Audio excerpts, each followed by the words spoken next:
6 out of 10 Republicans recommend FTR Radio to everyone they know. The other 4 are rhinos. FTR Radio, online at FTRradio.com. FTR Radio salutes some of the great Democrat presidents in the radio era.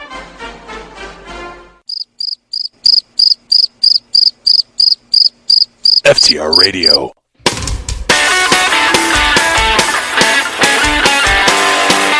You're listening to Liz and Taylor. Alright, so why can't I get another tattoo? Come on. Because you get another tattoo, then you start talking another gun. But not the movie star, the battling duo from the right war on FTR Radio. Oh, come on. You're the one who said it. That was a joke, partially. Enlist in the right war. Won't cost you nothing. Not as good as military service, but it's got to count for something, right?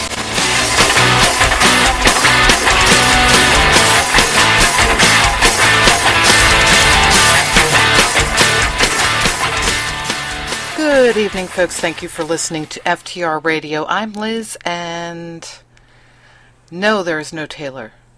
No, there is no Jason. But we do have an NJ Libertarian. Oh my gosh, I'm the third stringer. Is that what it is now? No. I'm highly no, second string. Taylor, I'm the Tim you're Tebow replacing on the roster. Great. Oh, good God. No. Taylor is the first string to be in the co-host chair. And Jason is a regular guest on Thursday nights, except for when he has to go out drinking in D.C., which is what I call meeting with people after work. I mean, he glosses it over. I sit there and say, yeah, you're going drinking. Sometimes I'm right, sometimes I'm not. I'm not suggesting that he's constantly imbibing. Oh, sure, you are. Sure. No, I'm not. He's actually pretty good. He's only been on the air a couple times when he wasn't quite sober. And one of them resulted in a shouting match that made Matt Kibbe a little bit nervous. Matt Kibbe has a lot to be nervous about. I mean, you know, everybody's constantly gunning for those pork chops. He lives in constant fear. Oh, absolutely. But seriously, I mean, whatever. But for the people who are all showing up in the chat room, you all know who this is. It's J.D. Bryden. And anybody who got pulled into, paying attention to Kyle Becker's novel, you did the words. I did. I was the... I read that book for the audiobook version of Virotopia. It was a long project, but pretty cool. Yeah. I'm also on The Refinery here. I have a podcast that came out today, earlier today on. I'm sorry, with you guys with Vigilant Liberty Radio. Yeah, well, we're simulcast on there, so we're all cool. So The Refinery, it's me and my Free Radical Network buddies, and the Party of Choice and the Conservative Union, and talk about messaging and stuff. It's a fun time. Tuesday nights, and then we have a podcast that you guys put out on Thursdays. So sweet. That's right. Yep. Yeah, you get to come out. Yours comes out on the quote big night on the VLR, because we have you guys and the Politi-Nerds and Dustin, and then I come on the air late. So that's like our big night. And of course, before that we have Rod now. Rod Eccles is on at 7 o'clock in the evening. Oh, I can't believe it. Because when I was doing stuff, you know, trying to figure out when did we start and all of this stupid stuff, we're near 20 voices. Wow, that's crazy. Live and pre-recorded on air. And that's our exclusives. That's not getting into you guys or the two conservative lesbians, or Meredith and Erica, really good stuff. yeah, or Jim and Mickey, who have started doing live occasionally in our open hours. So That's crazy. I listened to a really good episode from them last week, I think, and you guys got to have Jim Garrity on Vigilant Liberty Radio. That's pretty cool. Yep, very cool indeed. That's Taylor's gig. He gets to push buttons for them. I'm just like, go ahead, honey, you do that. I'm staying away. I do enough hours in a week. Exactly. You can't have the producer hat on all of the time. Yes, this is very true. I'm very happy whenever I come up with somebody who is pushing buttons for themselves, like Rod, and now I have another one who wants to do it. So I'm like, yes, happy person. Happy. But we're supposed to be talking about hackers. Yes, 100%. Yeah. And See, the KGB. I really... And the KGB. I hate when this happens. I always want to shoot something out there to Katrina so she can know that, Yes, we're talking something having to do with foreign policy, foreign relations. Yeah. Well, not foreign relations, but about her favorite person, Vladimir. Ah. My editor changed my headline. I don't care.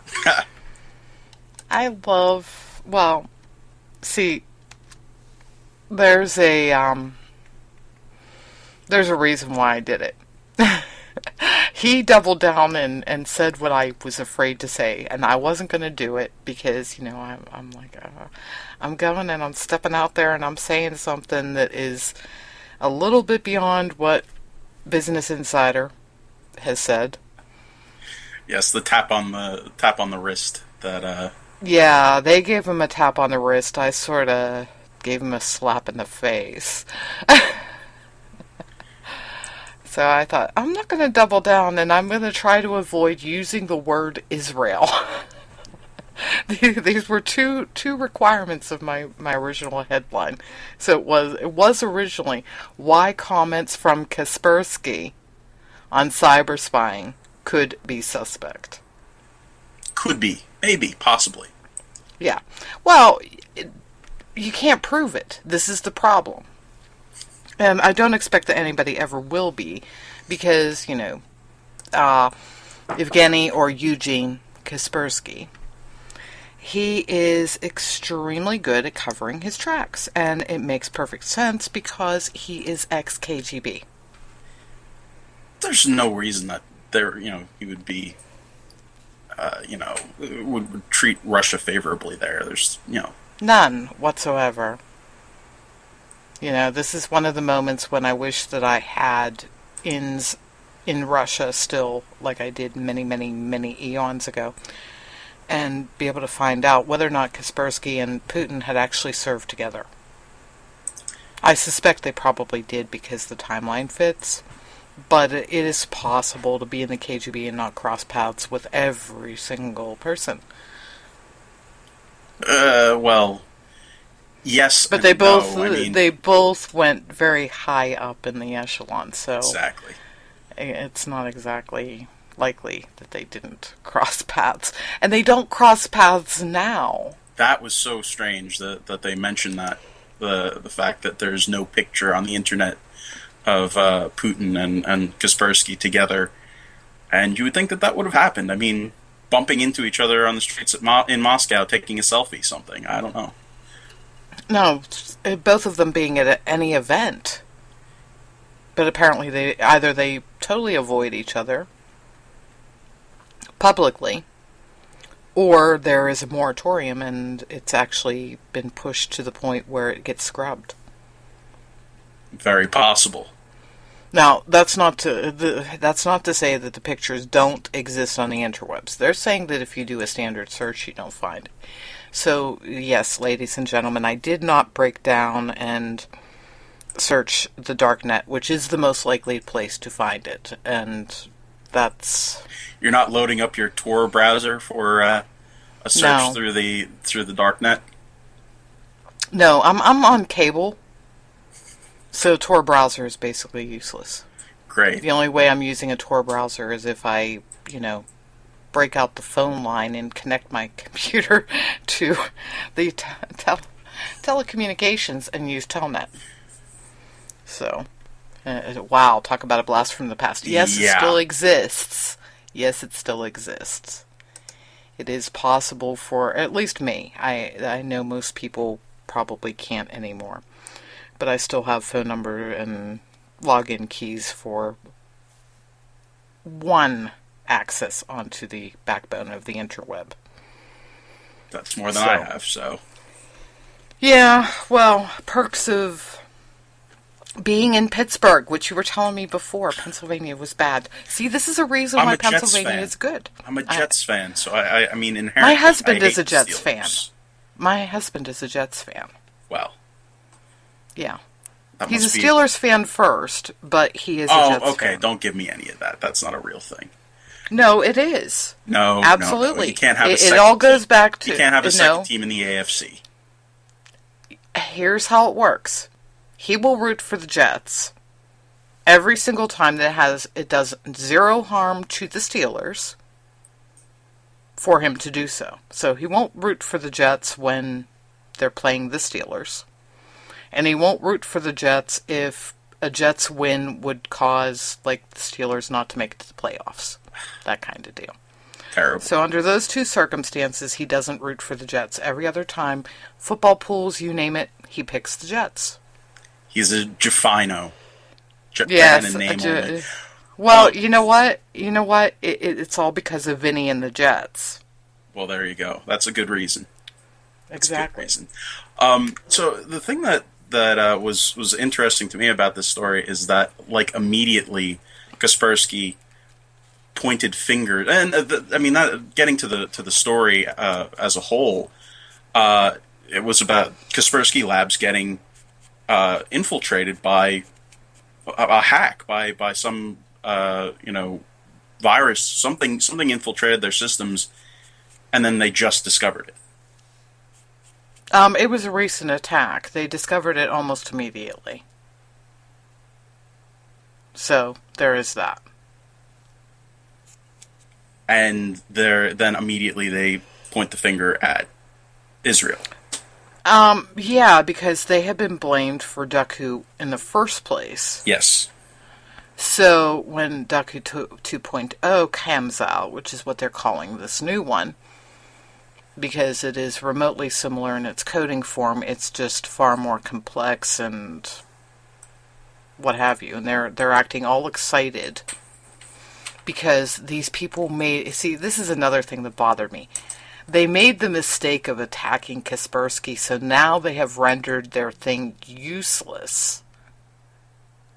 And as soon as they started saying that, I'm sitting there thinking, wow, that didn't come from Israel. I mean, number one, Israel's not that dumb. I'm sorry, I mean, this is just a reality check. Kaspersky is an idiot for even suggesting this. What country that has been theoretically raising havoc and spying on anybody they want using these viruses is going to attack a company that inoculates millions, if not billions, of computer systems against viruses? Why would you attack them? That's like saying, okay, here's my virus. I'm going to hand it to you so you can put it in your lab and figure it out. Mm-hmm. As opposed to going out there and raising hell with it before they have a chance to figure it out. Absolutely. It just doesn't seem like... I mean, if you're Israel, what motivation do you have for attacking Kaspersky, of all things? I mean, you would think that the number one place that you would want to be aiming your, black ice is the, probably the Iranians, right? You would want to hit them. So you understand, Duku, whatever, however they want to pronounce it. This is not a destructive virus per se. I mean, it does do harm to systems, But the harm it does is related to being able to transmit information from the target system back to the originator. Right. And So, yeah, the harm, it's not doing harm to data, it's not causing data loss per se, like damage to it or anything else. It's making it possible for somebody else to get the data. yes, and that's what I was going to say, is that the one thing that Kaspersky has maybe on his side as far as reasons why he would say, it might have something to do with Israel is that there are traces of this virus in the hotel computer system for the recent Iranian talks. That was something that was pointed out, and certainly it does seem like that would be the kind of place that the Israelis would be using some kind of information gathering system. I'm not sure. In fact, I'd argue that they are relying on more traditional means. Yeah, but it No, makes... because Netanyahu has not known a lot of information that nobody can really explain why he knows it. And while not as hermit-like as the infamous Hermit Kingdom of North Korea, Iran is essentially cut off.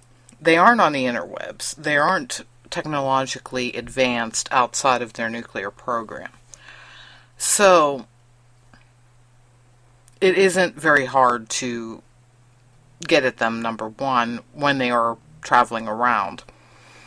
But number two, if you're going to go after information on them, anything like this is not going to work. We have been trying, and because they are so isolated from the interwebs, we've been unsuccessful in being able to take down their systems because of their isolation.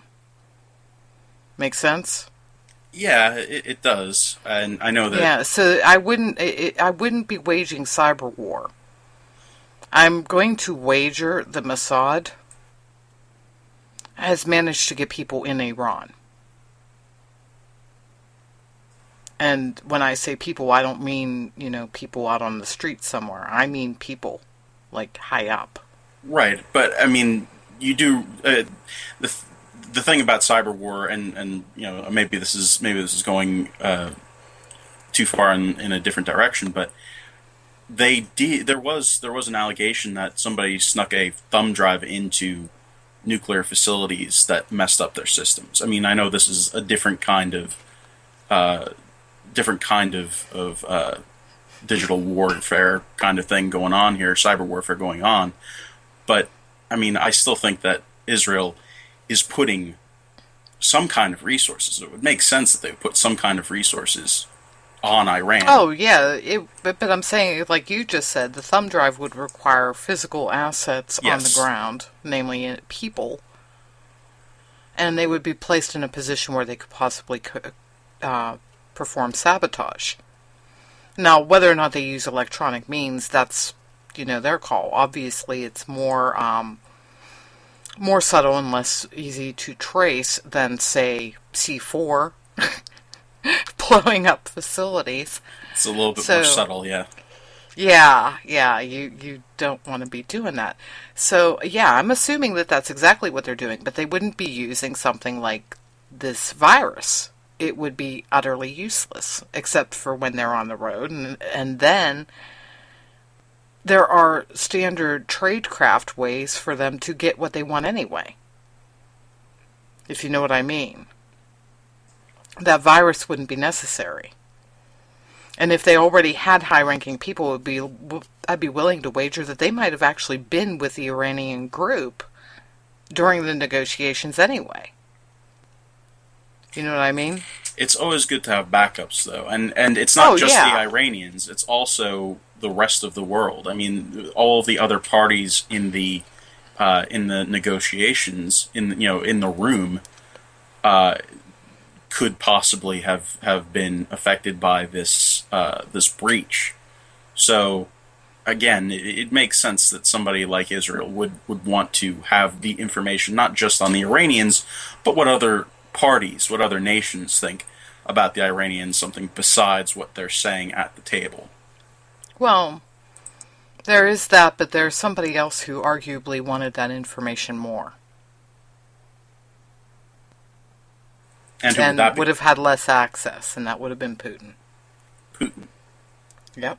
So why would Putin attack Kaspersky, though? Why would that? Doesn't make any sense. I don't think that Kaspersky was attacked. So I mean, we're taking their word for it because they've said, yes, because they've said there was no damage done to anything that had to do with consumer operations. So, when you have no interruption of service, nothing that affects any of their consumer operations, who besides them knows what actually happened? I guess that's a possibility. I mean, because you wouldn't have had any reports of outages or issues or anything else like that because it didn't affect consumer operations. So I guess we have to take Eugene Kaspersky's word for it that they were actually attacked. So why would he? But why would he bring it up? Why would he mention it? Because there is a new version of Duck.Hu out there, the 2.0. So he would have to mention it? I don't understand. I still don't understand the motivation. He never says that the Russians have anything to do with it. It's very odd, which of course was an observation by cybersecurity people who are far smarter about that end of it than I am. I just look at it from the perspective of spycraft, etc. You know what I mean? Like the intel end. There is a good reason why they would go and say that they had been attacked when they hadn't been, because if their people, and when I say their people, I mean not Kaspersky, Russian, had developed something new, they were going to have to say something about it. They were going to have to do something to inoculate systems from it. And primarily that would have been standard commercial and what have you. Do I think the government people are going to get the coverage that the regular customers will? No, I don't. See, at this point, I've gotten to the point where I'm sitting here thinking, if you are a government entity and you are getting virus protection from Kaspersky, you're doing it wrong.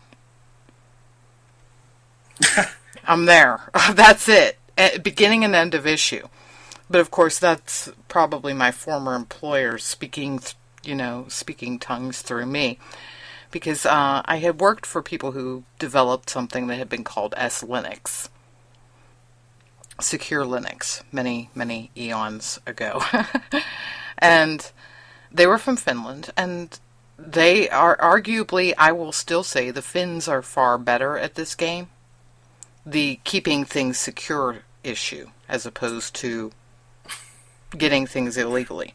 Oh, the keeping secure game is not something that we're very good at all, judging by headlines today. No, that's because of our misuse of our technology, but we could get to that in a minute.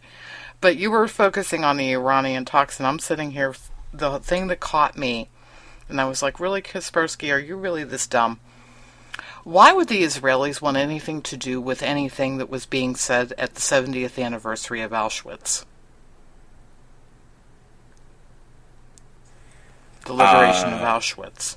Yeah, you got me there. I don't know. Our Secretary of Treasury attended on behalf of Obama. Angela Merkel was there. The president of Poland or whatever was there. Hollande was there. So you're talking France, Germany, Poland. And that was pretty much it. Oh, wait, the Austrian. Wow, real hotbed of people that want Israel dead. No. They're arguably all allied to Israel. They wouldn't have been discussing anything to do with Israel there. And they're arguably, I mean, when you're talking Austria, Poland being involved in this, nobody's doing any high-level talk there. Nobody is. Because they're too low on the totem pole. You know what I mean? Yeah. And Putin wasn't there, and he made a big to-do about saying he wasn't invited.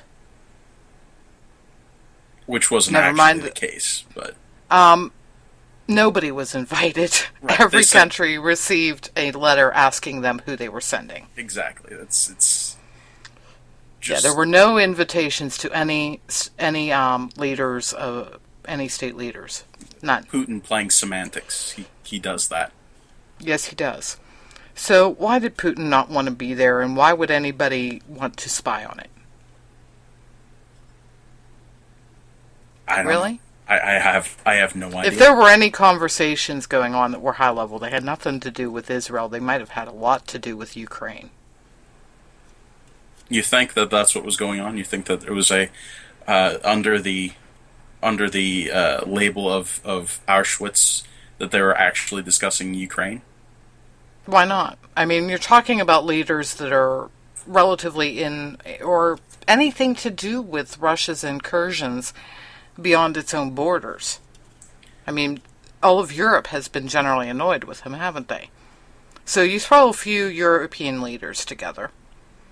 And I'm not saying that they would have intentionally sat there and said, "Oh, we're going to have a big secret meeting." No, it's under the table. You're there, they're there. Yeah, you're having your brews because you're happy, what have you. You know. I don't know. It seems very strange. The whole Auschwitz angle of it. No, it has nothing to do with Auschwitz. It has to do with when you happen to have a group of leaders together. If they do have anything to talk about, of course they're going to. It's not going to be scheduled. It's not going to be announced. It's not going to be publicized by any stretch of the imagination. But it's filed under, are we really that dumb? I mean, do we really think that do we really think that there were no conversations going on in South Africa when everybody went down there for Nelson Mandela's funeral? Of course they had talks. To me, I mean, I would think that those things would be brief and not in any way, shape, or form that could be, disrupted or overheard via, cyber warfare. That part. Oh, well, right. Right. So I don't understand why they would have been watching it. Right. That brings me back to the question. I don't understand why Auschwitz is even, was even involved in this attack. Well, they were hitting the hotels in the Iran one. Yes. So I would guess that they were doing the same thing at Auschwitz. Which means when they're back in their hotel rooms, they'll be toying around with their email,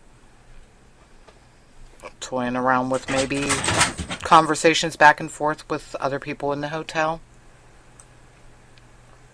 Who knows? So that's why. I mean, you're going to stay there for a while, a day or two. That would, maybe you would be dealing with, like, say, one leader says to the other at the event, "Hey, I'm going to email you about X. Take a look when you get back to your hotel." Even as simple as that. Because, these leaders do use email. Or my people will email your people. I guess. I mean, the broader question I have is, who of these world leaders is dumb enough to use the hotel Wi-Fi? I guess is my question, because you don't want to use the hotel Wi-Fi if you're just a regular person. It's not a good thing to do. You can get all sorts of bad stuff from the hotel Wi-Fi. Yeah. Well, I'm not entirely sure how the Dooku script works. I mean, how it is transmitted, how it gets into one system versus another. So, who knows? Yes, I'm not a cybersecurity professional in any way, shape, or form. I do not even play one on TV. Right. I don't either. I mean, I would assume that there might be a way to go and do it via cellular communication, which would arguably be the way they would access the interwebs, wouldn't it? I guess, but to me, I still think that you would have a secure, or try to have a secure line. I don't know. Again, it doesn't seem like this is an aggressive thing. This is something that buries in.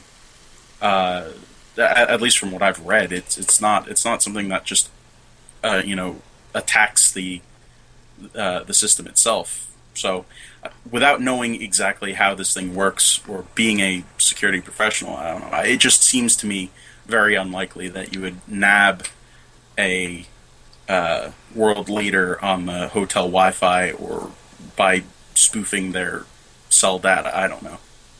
Yeah, I don't either. But onward and upward to the downward spiral, otherwise known as our computer systems here in the U.S. If you weren't annoyed enough that your records at the IRS could very well be on a computer that is running XP. Or worse. Or worse. We heard some. And understanding full back well, the NSA has put that nice, big, beautiful computer system out in Utah to spy on you, which, by the way, is pretty much state of the art. But your records get to be on the little XP unit. No, it's also OPM records. Yeah, and it's all of them. I mean, it's not even. It's disgusting. It is incredible.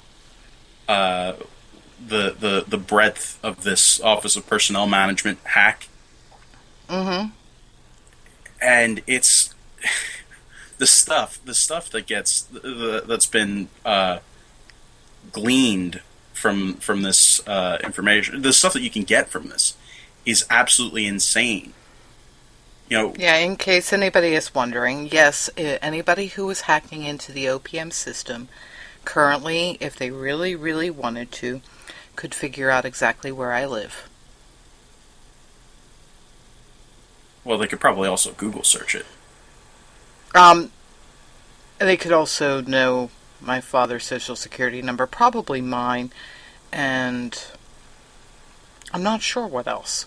Well, according to some sources, 20committee.com, Ace shared this on Ace of Spades, said that it's far worse than just your social security. It's bad. It's bad to have social security numbers out there. They can target people's vices. They know what, if they have a gambling habit, if they don't pay their bills on time, if they've had problems with domestic abuse, all of these different things they can get through this, because this is collected data on federal employees. It's insane, the kind of stuff that they can get, the kind of stuff that we have stored, and the fact that we somehow allowed this information, which is basically gold. This is something that that the bad guys can use to a huge extent, and somehow we didn't manage to secure it properly. Right. And as for the reason why I said what I did about my own stuff, no, we weren't government employees. However,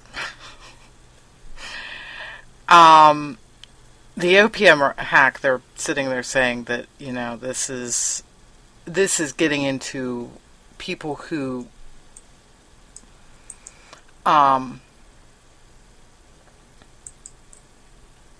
had deep associations with the government too. Yes. So by default, because my father had been in communications and cryptography, and obviously had national security clearance, one of the lower levels, but still, when he was in the military, he was picked up to do government work through his entire civilian career. His primary clients were the Department of Defense and NASA. So, yeah, when he became a civilian, his top secret clearance went up a peg or two. I know that he ended up pretty much at the highest you could get as a civilian who wasn't directly working for the government, for at least a period of time. So, and at that point in time, unfortunately, I was editing his work, and he told the government. So then because, he had to be honest. Yes, and that's the thing. You do have to be honest in these things, and that's what's so dangerous. There's not a whole lot of false information going on here, and when they say that they will find out, they will find out, and if they find out and it's... Yeah, but Dad could have gotten away with lying. I'm serious, he could have, because I started editing his work when I was in 8th grade. I mean, how many engineers out there really want to admit that their 8th grade daughter is editing their reports to the United States military because their wonderful and great systems analyst read engineer with low pay? Yeah, how many of them want to admit that they can't write at all to save their lives? This is filed under TMI, and I'm just not going to say anything because they're not going to believe it anyway. Except apparently they did, because... Oh no, actually initially they didn't. They came and they questioned, and they ended up talking to my 8th grade English teacher, a nun. And she said, yeah, I told him to have her read his reports because I felt she was strong enough in copy editing and proofreading to do it. I was like, why did I have to have a nun for a teacher? Because if it had been my homeroom teacher that year, he would have lied for me. No, I had to have the nun who wouldn't lie. And my dad, who wouldn't lie. But I mean, I didn't understand any of it. I know why they did it. The trouble is that we actually have, speaking of lying, we have a president who does, because this is not a big deal. There's no problem here. He tried to write it off as something that only had to do with retirees, which didn't. Yeah, it's no big deal, guys. It's just some old files that we have. Never mind the fact that nearly 50 government agencies send data to the Office of Personnel Management. Never mind that it's just it has tentacles everywhere, and that these the information that was now out there, the information that's been stolen, could be used to expose relationships between people who are assets diplomatically, stuff like that. I mean, the relationships and all of the stuff that is involved here, it is crazy how in-depth it is. It is crazy that we have let this happen, and who's going to pay for it? Who's going to... How do we deal with this now that the genie's out of the bottle? I have no idea.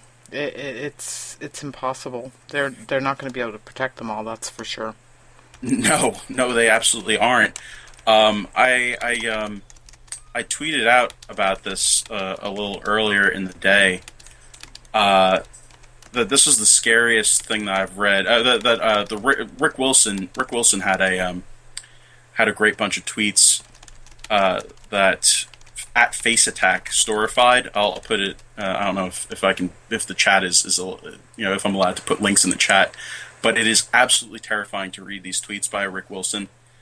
And it is the scariest thing that I've read since Kurt Schlichter's article about how defenseless we are, how weak we would be to an attack, a combined attack by the Chinese and the Russians. The scary thing about that... I'm sorry? Oh, yeah. You remember that piece, right? I don't remember the piece, but I understand the concept. Yeah, it was a really, really, really scary piece that Kurt Schlichter wrote. And this is scarier because it actually happened. This is something that actually happened. They actually got away with this attack, and we are defenseless. I mean, what are we going to do now about this? Who knows how far-reaching this goes? Who knows what kind of disadvantages we're at now? It's not good. Yeah, it's absolutely horrifying. And I understand it on a more personal level because, for better or worse, my dad actually worked with the Chinese and the Russians. So, yeah. They're scary folks, people. They really are. I just need to point out that it was Fishy, at Something Fishy, who retweeted that put that into my feed at all. So right. It's definitely worth reading, and it is just mind-blowingly scary when he goes through all of the ways that this could screw us. Yeah. And the saddest part is, I mean, this dates back. Remember when, good times, Bill Gates was getting his feet put to the flames over the antitrust issues with Microsoft. This is going way, way back. Like probably, 1999, 2000, maybe? I was 11, so it might be hard for me to comment too much. Those of us who are old, remember this because, and at that time I had been working for the company in Finland, and they were in agreement with me too. They sat there and they said, "Why does your government do this? Why don't they just say to Bill Gates, you're guilty. You owe fines. We will take the fines in the form of technology. Forever." Let your mind wrap around that for a moment. The government would become supplied by Microsoft. And instead of them going willy-nilly and keeping XP well beyond what they should in the IRS, and obviously not keep up to snuff in the OPM, they would have the best of the best all of the time. Thanks to, Microsoft. I'm thinking, that would have been a good deal. It would have made sense.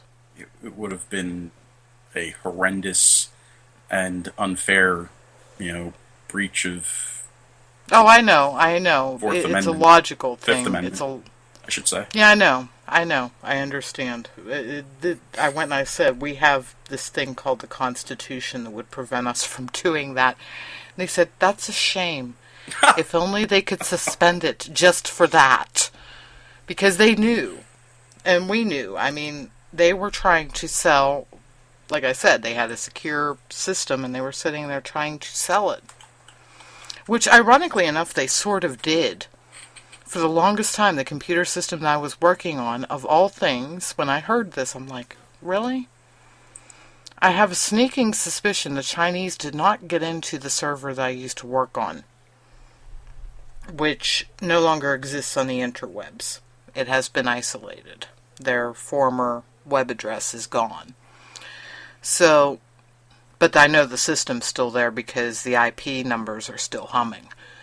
So, yeah, no longer has a domain, but I can access it with the old IP numbers. They're still there. So I'm thinking, yeah, we're still humming along. They're still there. Not really. It's probably owned by a different company now. But it still has about the same structure as it did, and I don't have keys to it anymore, but I could see, based on what I saw, that it still has the same stuff on it. Backups of OPM. Kid you not. But, hey, whatever. Gotta love it. The thing that I need to point out here is that this happened. This is just one of the many ways cyber attacks that have happened to this nation too. Well, yeah, that's one part of it, but this is just another failure that has happened under the Obama administration. And no. No, while I'd love to sit here and blame, I can't. I can blame him for lying to us, for saying that this isn't a big deal. Oh yeah, that he's guilty of. Yeah, and I can tell you 100% that there's no retaliation that's going to happen for this. No. Harry Reid said that this was the Chinese that did this. And, if that's the case, then what happened? Where's the retaliation? Is there ever going to be a retaliation? Are we going to do anything? No. And I think that's something that Rick said in his tweets. So the thing that I have to say is, if this doesn't inspire you to go out and drag whoever the Republican candidate is for president next year over the finish line to beat Hillary or Bernie Sanders or whoever it is that the Democrats are going to put up, I don't know what will, because this is terrifying. This is legitimately terrifying.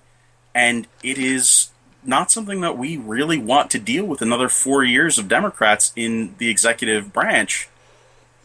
We don't want to deal with that.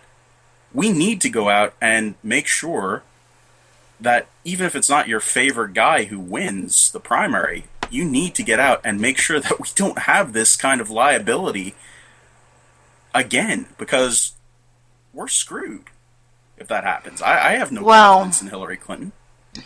Well, see, we're gonna, everybody, you get to get front row seats for the show that comes every 4 years. And that is, everybody gets to watch Liz's head implode. And that is because of the one voting block that I would love to stick in the Grand Canyon and use every AR-15 and any other weapon that Dana Loesch wants to muster to do it, and just kill them all. I'm a mean person. I don't like them. I want to hurt them. They make me very angry. I get in touch with my anger. Who am I talking about? I am talking about the Santorum people. I am talking about the evangelical right. Let's not. Why? I mean, it's kind of hard to build a coalition when you're telling them that you want to throw them into a canyon. And no, you want to know why I want to throw them into a canyon and kill them off? Because they be about as useful as they will be on election day if they don't get their way. They won't show up. And then we'll have Hillary. Again, I'm not really sure how telling them that you want to shoot them is a way to... Nobody listens to me, so that's it doesn't matter what I say. I mean, I have said until I'm blue in the face. I don't care if you like the person. I don't care if you have to hold your nose. I don't care. It's called show up and vote for the person that you agree with more than whoever is running under D. Which, no matter how much they want to hate whoever it is that the Republican National Committee decides to shove down our throats because they want to find somebody who is electable. I'm still waiting. I have my little red phone. Mr. Priebus, what is the definition of electable? I'm waiting. I haven't heard yet. So it's you just... pull the one that is more conservative. Liz, I don't care if they're conservative all the way. I'm with you on that. I tried playing nice. I really did. I gave up because I get called. I get called all manner of things. Listen, I've been there too. I've been there too, and I understand it. And I certainly am not a Rick Santorum Republican. I'm not.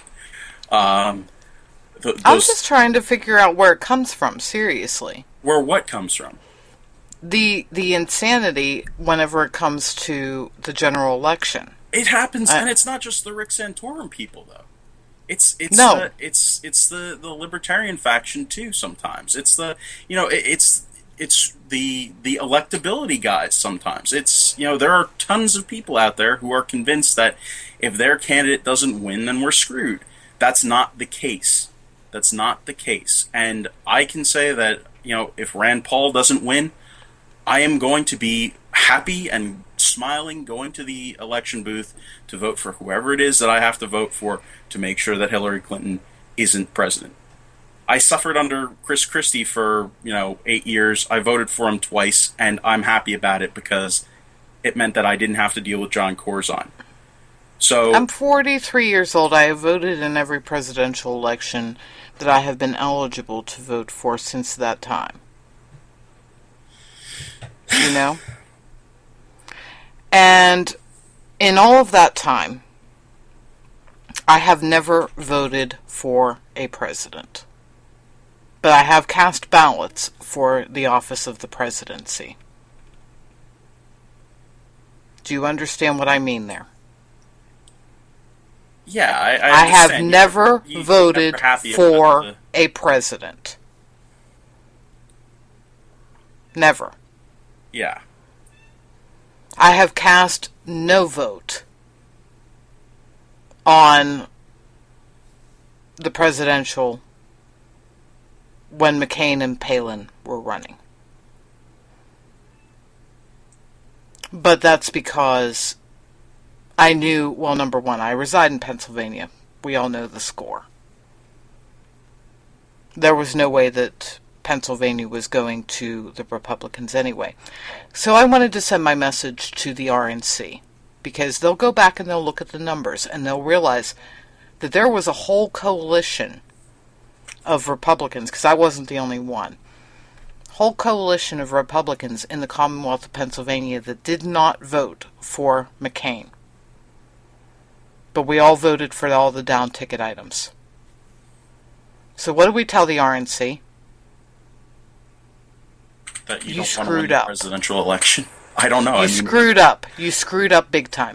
We all knew that our votes didn't count. We all knew it. I don't understand it. I can't understand how on one hand you can say that we need to vote for whoever it is that. No, I mean, when it became abundantly clear that McCain was going to lose and lose big in Pennsylvania, my vote didn't matter. You understand what I'm saying? No, I don't. If even if it's a losing battle, I'm going to be voting for my guy. If there's a chance, I hate to quote Dumb and Dumber, but if there's a shot, I'm going to be casting my vote. I did cast my vote for everything but that office because I was letting the party know, and they did find out. We ended up with Lord knows how many articles coming and how many mailers coming from the Pennsylvania GOP saying, "Oh yeah, we sort of got that one wrong, didn't we?" And it wasn't the only office that people skipped too. There were other offices and down ticket items. When you know you're going to lose, no matter what, because of your locality, if you want to send a message to your party that, hey, wait a minute, you screwed up, you picked the wrong person, the best thing you can do is cast a no vote for that office and that office only, because when they go to read through the numbers, they notice it. They notice that there's a whole pile of people who said, I can't vote for the person who you put up because they suck that bad. So then my question is, how can you complain about the Santorum people? Because they're doing the same thing. They have the same exact opinion. They're saying that whoever it is that gets put up sucks that bad that they don't want to vote for them. Yeah, well, I have a bigger issue with the ones who go third party, too. I mean, come on now. Really? Presidency, third party. Not happening. Not until we introduce a parliamentary system, which isn't happening either. But hey, yes, it's not. Yes, third parties are definitely non-starters, and I don't know. I mean, I cast a no vote on Rick Santorum, so there is that. I never voted for him. But anyway, it is about that time. And now that I've made, JD ready to kill me, I'm going to say goodnight before I have him swearing at me, because that would be a good thing. Yeah, I'm a terrible person. We all know that. Fishy's head was imploding. It's not a night if I don't make Fishy's head implode. So, thank you, folks, for listening. We will be back here on Wednesday next week. Hopefully, Taylor will be back, and of course, you can catch NJ Libertarian on the Twitters at what? NJJDB. So, great night, folks. Sorry, Fishy. Thanks, Liz. It was a blast. Bye-bye.